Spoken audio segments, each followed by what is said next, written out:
Okay, so MMA is a mix of a lot of things, loads of different styles. Which is your favourite element? What, MMA? Yeah. Which is your favourite fighting style? I mean, I know the commentators have said that Muay Thai was one of your favourites. I've grown to love them all over the years, but I love wrestling. I love Muay Thai, I love boxing, I love Jiu-Jitsu, I love it all. But the main ones for me at the moment are wrestling and definitely Muay Thai, Thai boxing. Right. What are your feelings on your current record? I've got a 10-9-0 record. But as I say to some people, you can't judge me off that record because in some eyes it might look bad because it says 10-9-0, but it's not, because inside that record there's another record of I'm 7-1 now at middleweight in MMA. I got my first defeat off Harry McLennan on Bama, the Lonsdale title. Yeah. It was a close fight, I lost the decision, which is not too bad, so it put me to 7-1. I was 6-0 in Muay Thai as well, and I got beat at 84 kilograms. But yeah, it's not a bad record because of the people who have fought in that record as well. I've never fought a nobody. Do you know what I mean? I fought the top. I fought Lee Cahoon twice. I fought Abby Jack twice. I fought Danny Toombs. I fought Chris Rice, who's a legend. I fought Jonathan Santra. Sean Lomas, who's another legend. I fought Gavin Sterrett. Fought Christopher Fishgold. That looked like a tough fight, to be honest with you. Yeah, Chris. For a 19-year-old lad, he looked like a beast. Yeah, Chris, small young kid coming up, got the fire. A few other things I could have done in the fight. I could have listened to my corner at the time, Brendan Laughlin and stuff like that. I stepped away when I watched the fight, but I just get that gung-ho, feel about you and just want to get in there and get involved. And I learned that over the years. Don't rush, be stubborn, winning or losing. But as I was saying that, I'll punch you to the end of that. But no, Chris Fishgold, top kid, top fighter. I went down to 73 kilos, me at 73 kilos. Yeah.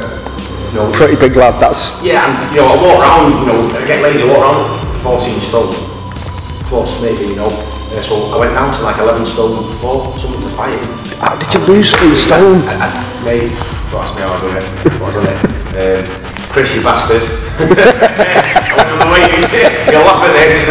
But anyway, I thought, it might not be off with the half pound along. He looked me dead in the eye and I'm like, nah, I've always weighed me. I thought, no bastard. But anyway, we're here to tell the tale, aren't we? That's what it's all about. How do you deal with the loss? I dealt with the loss alright, it was first round, it was, I was giving what I was doing. The second round I come out, I had no energy in me at all. Oxy just got my neck and I was sat, it wasn't me, I don't know, I'd never again go down to anything like that, do you know what I mean? Stupid weight, 77, which is welterweight, 77 kilos for MMA. It was hit and miss, I'd win some, I'd lose some. I lost to Lee Cahoon twice at welterweight, one on a decision, one on a submission. I lost to Gavin Sterrett by submission. I'm sharp and fast, but then I just been weak too quick. Maybe it's something to do with my DNA in my body and stuff like that. At middleweight, I call it lightweight because I'm solid, I'm fast, I'm explosive, energy goes on forever, my cardio. I'll never go down to welterweight ever again. I don't care how big the fighters are, I'll sort it out, do you know what I mean? It's a comfortable weight for me and I like it, my body likes it, my mind likes it. So we've got this on record, so all the commentators in the fight world know what your name is. I grew up around you and your family, so is your name Devant or is it Devent? Because I think it's Devent. So all the commentators out there, his name is Devent, not Devant. Apostrophe V-E-N-T. In the spelling really, isn't it? I mean, not Devant. I've been watching all the fights over the past few days and that's the one thing that's been bugging me. Been like, no, his name's Devent. Yeah. Get it right. So how would you deal with a loss in general then? Is there, like, when you win, is there a training program that you would go and do to prepare for your next one? Or is the one for a loss different? Is there a mental structure that you go through? A lot of fighting is, 70% of it, 80% of it is your mind. 20% of the training is your mind. You can be fit, strong, conditioned, you can be an animal in the gym, but once you get in there, you can keep it all together mentally, not right, cool. physically. Do you know what I mean? Who's been your toughest fight?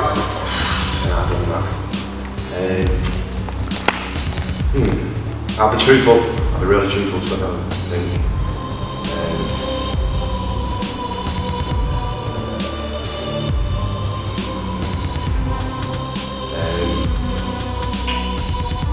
It would have to be. I'm not going to say just because it's somebody that beat me. I'd say it. Who's really put me under pressure was. There's a few of them. If I was to choose one, I'd say Lee Cahoon. Lee Cahoon? Yeah, I'd say Lee. You fought him twice and got beat twice? I fought him twice, Lee. The first time, it was a battle to and fro and stuff, and we were both getting in, and things happened, and through the last week of the training camp when we were coaching in the gym, we were actually doing the training camp with, then when the other coach, ended up listening to the coach, who's a top coach anyway, I went for the single leg, ended up getting choked, so I was determined to just drive across the cage and get him on his back, and determination put me up, do you know what I mean? So, that was a good fight, and then the second time I fought Lee, I wanted to beat him, do you know what I mean? And I lost on decision, but it was an hard fight to get through to. He was mentally strong, do you know what I mean? He was. He's a good fighter as well. But they're all good fighters. Chris pressured me, Yeah. And, I pressured other fighters. And, Abby Jacks beat me. Andy Punchin was a good fight. He's retired now, so that's the way it but Chris Rice was really tough. Chris is really, really tough. Did look like a tough fight. Really tough fight, Chris. Sean Lomas was a really tough kid. Yeah, he did look pretty tough actually. Yeah, they are, but I'd say a bit of middleweight. I'd be John Santner, Chris Rice, Sean Lomas, Alex Monroe, Ab Jack, Andrew Punchin, and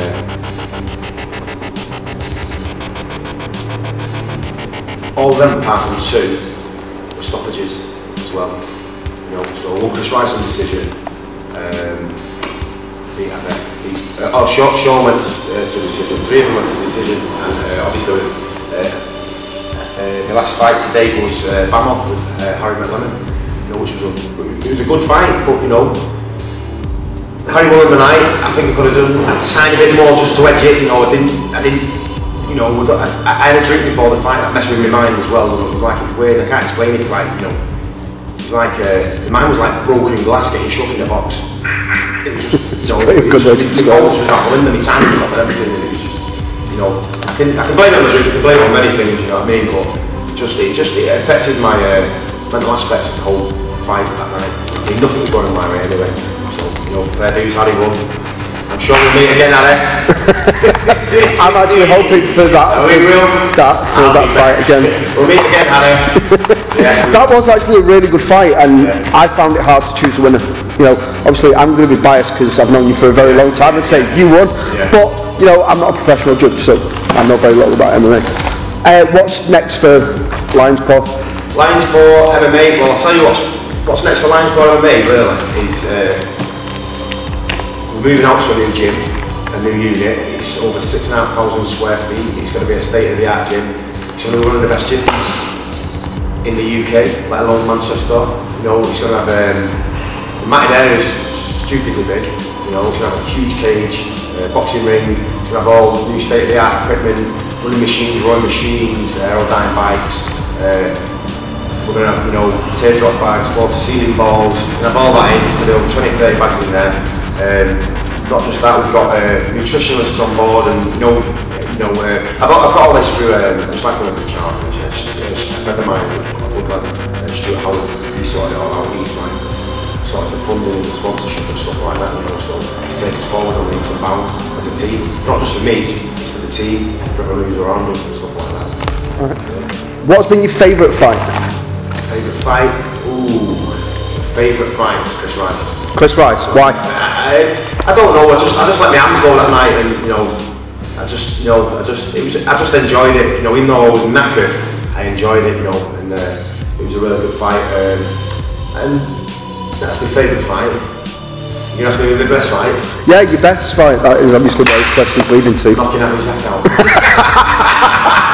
I'm sorry, Abby Jack, I do apologise if you've ever seen this video. You know what I mean? You don't have to apologise, because I'll tell you now, Dave had many laughs over me, you know what I mean? Yeah. Part and parcel of the game, innit? But That was a good fight. yeah, it's a great fight. I must say, when he got those 3 punches, well, I actually put on Facebook straight afterwards, I was like, I just saw Andrew Devent knock Abby Jack the fuck right out. Yeah. That looked painful, like his guard came out and everything went flying, you know what I mean? Well, you know, we had a game plan for it, you know, and last time I fought Abby, you know, whether he likes it or not, you know, I was out in the gym for 6 months, I'd actually been back in the gym, I'd been training for 6 to 7 weeks, you know, then I get a phone call saying, would you like to fight, the trainer Kev says, Andy, fight there, Ice Gravel, good for promoting the gym, but I said, Kev, you know what I mean, I've been out of the gym for a while, I've been partying, and as you're doing, living your life, getting fat, you know, with your kids and stuff like that, and then... Ricky Hatton syndrome. Yeah, Ricky Hatton syndrome, as you call it. So, took the fight, you know, running down a 3-week fight camp, you know, underestimation and stuff like that, it's not good, you know, and you learn off past and stuff like that, do you know what I mean? In the ring and out the ring, and I just, you know, I took it to fight, never mind I shouldn't have took it, but at the time I should have like more professional people around me to see me as a good fighter and know the potential that I've got, and to, you know, push me in the right way, in the right direction, but yeah. What fights have you got coming? I've got 3 fights I could battle.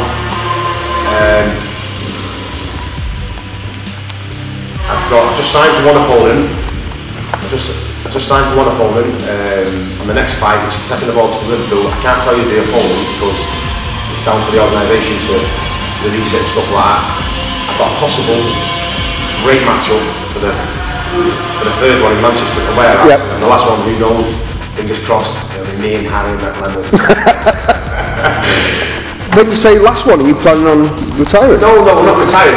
The last one coming up, right, yeah. So, you know, I'm here for a good 4 or 5 years, you know. Good. Good. There's a lot of talk about MMA being an old man sport. Now, I don't mean old man sport as in it's for old people, but apparently you can go a lot longer in this than you can in any other kind of contact sport. Why do you think that is? I don't know, it's you know, there's that many different things to learn and, you know, nurture to over the years. You can't just be, it's weird because you can get like, maybe you can get a 5th dan or a 10th dan in karate and black belt and stuff like that. You could never be a master at MMA because it's evolving every day. Something new to it every day, whether it's a new move, new transitions, new submissions, a new variant of training, you know, it's just, basically, I wouldn't say it's an old man sport, but it's for mature men. You know, you see the better fighters, the best fighters are from like plus 30. Yeah. You know, because they've been there, they've done it, you know, and you condition yourself, your heart, your soul, you know, the more you fight, the longer you fight, the better you become, you know. Alright, and finally, I want you to talk anybody who wants to get into MMA out of it. Talk them out of it? Yeah, talk them out of it. Well, like, if you're thinking about doing it, but you're not too sure whether it's something you can commit to. No, if you want to come in and do MMA and you want to train it and just, you know, and just take part and help the lads train and, you know, enjoy the environment, get fit, learn self-defense at the same time, it's great, come down. But if you're going to come in to do MMA and you want to fight, you've got to come in, you've got to train right, you've got to be in here 2-3 times a day, you know, you're going to get nosebleeds, you're going to get hurt, you know, you're going to see tears, you know, you're going to take you to dark places, you know, and you can't handle that inside the mind and the heart, you know, it's not the place for you, because you get many fighters I've seen many, you know, every 15 lads who come through the door, you'll get one potential. Yeah. I mean, or maybe every 20 lads you'll get one potential. You can get 15 of them lads who've got heart and all that, but when the going gets tough, you don't like it. I've seen many of them fall and burn. So just be prepared to be into a very dark place. You've got to, basically, you've got to want it in your heart, in your head. Not you know, not the lights, camera and all that stuff, you know, you've got to want the action as well. You know, you've really got to want it deep down, you know, you've got to, you know, you're born to be a fighter, you know, you're born to be, yeah, I think you were definitely born to be a fighter. Andrew Devent, it's been lovely speaking to you, mate. Oh, thank you. Take care. Thank you very much, Stuart. No problem.